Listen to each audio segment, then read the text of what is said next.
Hey everybody, it's Ryan. Looks like tomorrow we are going to be going full throttle with harvest. The current game plan is that we are going to be moving the soybeans into the 10,000 bushel grain bin, which we typically store corn in. But considering the basis, it's kind of necessary that we put our beans into the bin for the time being. The elevator does not want any of our crops until October, so we have to sit on them, but we want to start harvesting as much as we can to get it out of the field, especially for how dry it is. So we're going to be hauling into the 10,000 bushel bin from the main farm and all the other farms, and just to get the crops in. So tomorrow we should be harvesting, which by the time this video comes out will be today. So hopefully today we are harvesting. Now the current futures price for corn is $3.51, and the current futures price for November beans is $9.59. So that is before basis. If we were to look at basis for sending our crops down to the river, which farmers right now are kind of in a dilemma. Down at the river's low. I acknowledge that we haven't really had any significant rain in the last month and a half, at least in this area. I don't know what they've had up north, but the river is very low. And in turn, since we take our crops typically down to the river, where they are then put onto a barge and hauled down south. When the river isn't as high as it normally is, they cannot fill the barges to capacity. Therefore, they cannot fill the barges as full, which results in the basis being higher because they have a backlog of crops down at the elevator and they really can't hold as much.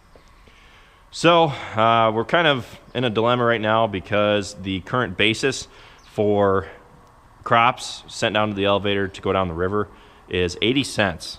And typically we're looking at 30 cents. So that's an extra 50 cents per bushel that they take off just for sending crops down to the river.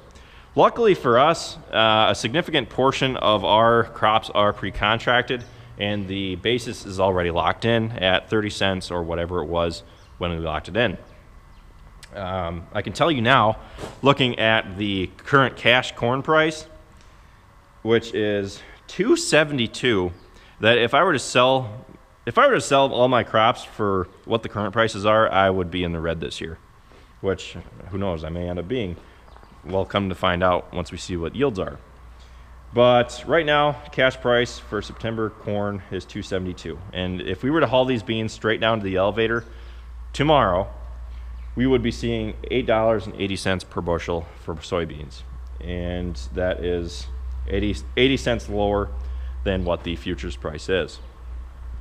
So luckily for us, being that we are a small 100% family owned and operated family farm, we are able to more readily absorb the lower cash crop prices than larger outfits. So luckily for us, albeit that we are a smaller operation, we're more easily able to absorb lower cash prices than larger farms. But we are actually pretty good at marketing our crops. So a significant portion of our crops, not just me, Dad and Travis included, our crops are pre-contracted at a higher price. So I just want to let you guys in on the latest information as far as harvesting goes because we are starting in on harvest tomorrow. That is the current dilemma that we're looking at.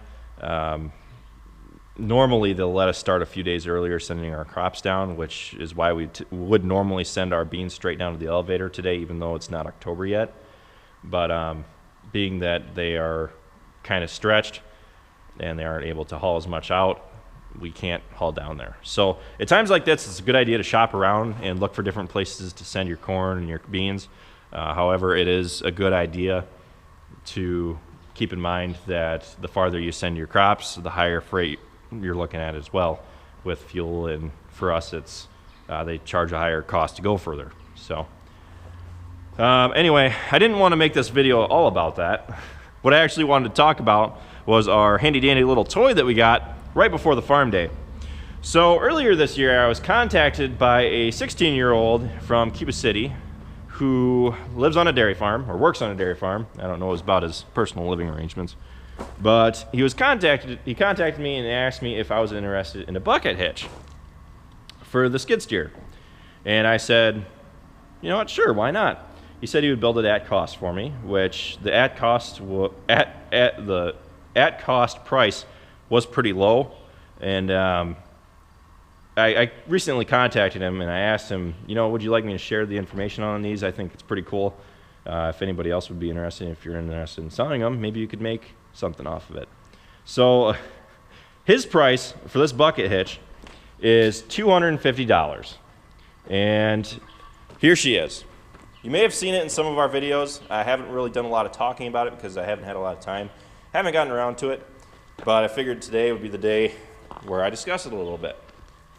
So this bucket hitch for $250 was kind of just impossible to say no to. So up until now we've been using our bucket to move the equipment around, but I've never really liked using it because you can't maneuver quite as well with the lip of the Bobcat bucket. Whenever you don't lift up or point down, orient the bucket properly, what happens is it binds and you start to tear up the lip on your bucket, which I'll head over there and I'll show you that in a minute.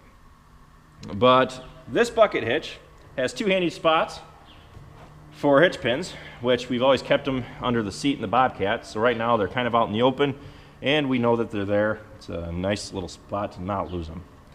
And it accepts a class 4 hitch, and we just stuck an extra one in there and it served us pretty well. With this, it's a lot easier to maneuver around the shed with the Bobcat bucket because, like I said, it tends to bind on certain pieces of equipment, and with that you can maneuver it like a 90-degree plus angle. With the Bobcat bucket, you're a lot more restricted with your movement. So with the bucket hitch, we don't have problems with the Bobcat bucket like we have here. So you can see that in the past we were moving something around and the hitch swung around too far and it started to bind, and it catches on this lip and it destroys it. So Travis and I weren't too crazy about using this all the time to move stuff around, especially for what it does to the lip. With a bucket like this, for the cost that it is, I'm pretty sure that not destroying the lip on your bucket is worth the price of a separate bucket hitch. And it takes like 10 seconds for us to hook onto. So definitely not one of the things I regret getting. It's used quite a bit more than what I had even imagined we would use it.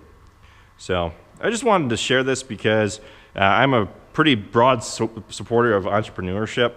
And if you guys are interested in this, I asked Zach if it was okay, and he said yes, that I could share his email down in the description. So if you guys live in the area or you know how you can arrange shipping, he lives in Cuba City. If you want one of these and you think you can come pick it up, I'm sure he would be more than happy to build you one. Like I said, this kid is 16 years old and he's already welding bucket hitches. So it's pretty impressive. I know that we like having this thing around, and it's just nice to have. So anyway, his email is down in the description if you guys want to talk to him about one of these. He said that his asking price would be around $250, which is pretty darn cheap if you ask me. So I told him that if I shared his email, maybe he could make something off of it. And like I said, I'm a supporter of that stuff. So just wanted to share this, and if you guys are interested, email him, ask him about it. I'm sure he'll be more than happy to talk to you about his bucket hitches. And yeah, I'm pretty impressed with what he can do. So just want to let you guys know. Thanks for watching this video. Be sure to check out all of our other ones. Be sure to like, comment, subscribe. Be sure to check us out on Facebook, Instagram, and Twitter, and Snapchat. As we're going into harvesting, with Snapchat, you can get basically real-time updates for what's going on around the farm. And yeah, just thought I'd let you guys know. So thanks for watching, and I'll see you next time.